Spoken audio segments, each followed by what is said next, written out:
Estamos na ASCO, diretamente de Chicago, nos Estados Unidos, um dos maiores congressos de oncologia clínica do mundo. E eu converso agora com a doutora Andrea Mello, que é chefe de tumores ginecológicos no grupo Oncoclínicas. E, doutora, a gente tem ainda falado muito sobre a pandemia causada pela Covid-19. É um tema que impactou não somente a oncologia, mas todas as outras especialidades. E aqui na ASCO tem se discutido muito como que ela afetou, de uma maneira geral, o diagnóstico, o rastreamento, até mesmo o tratamento. O que a senhora registra aqui? Olá a todos.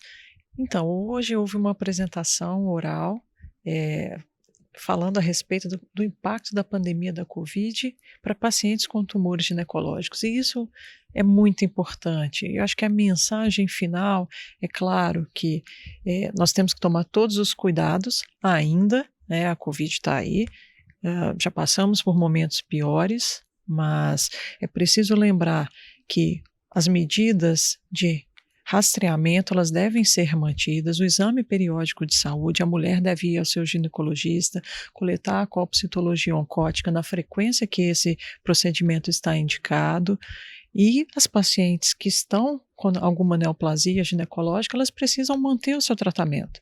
Não é necessário mais medidas de atraso, medidas de mudança de protocolo.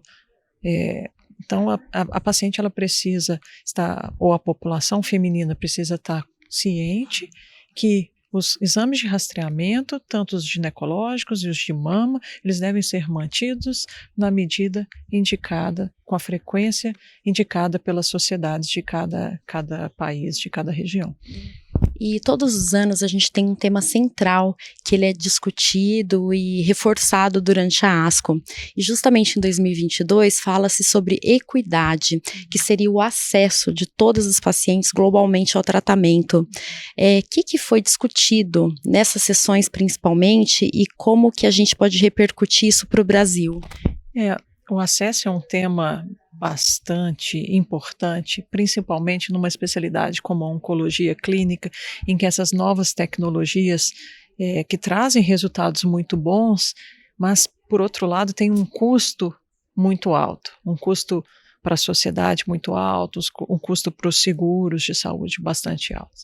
Então, isso tem sido muito discutido. É um tema que está presente em todos os congressos e não foi diferente esse ano. Então, houve um trabalho bastante interessante falando a respeito de acesso de medicação para uma população específica de pacientes com câncer de ovário, que tem uma determinada alteração molecular. E, para nossa surpresa, mesmo num país como os Estados Unidos, em que nós brasileiros temos a impressão de que o acesso é muito maior e muito mais facilitado comparado ao que acontece no Brasil, por exemplo, uma parte bastante pequena ou um percentual bastante abaixo do que era esperado das pacientes recebeu o tratamento que deveria ter recebido.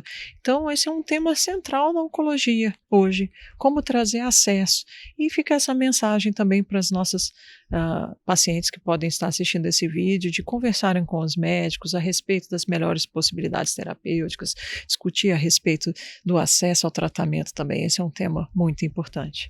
E como que o Brasil se classifica nessa questão do acesso, comparando-se a tantos outros países? A gente já teve esse parâmetro com os Estados Unidos, mas nós temos um bom serviço nesse sentido?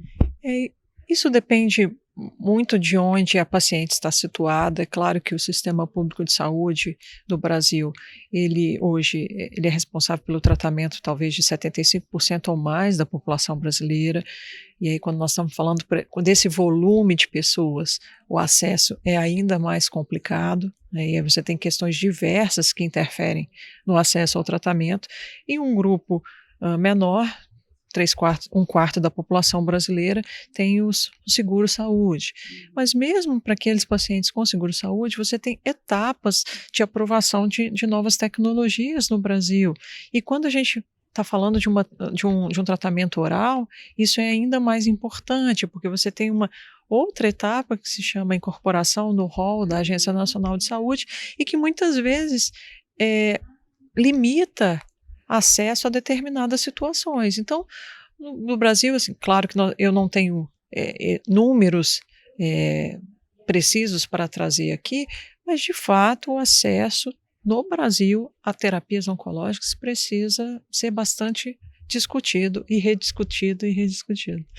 Muito obrigada, doutora. Sigam acompanhando a nossa cobertura da ASCO de 2022, uma iniciativa do Grupo Oncoclínicas.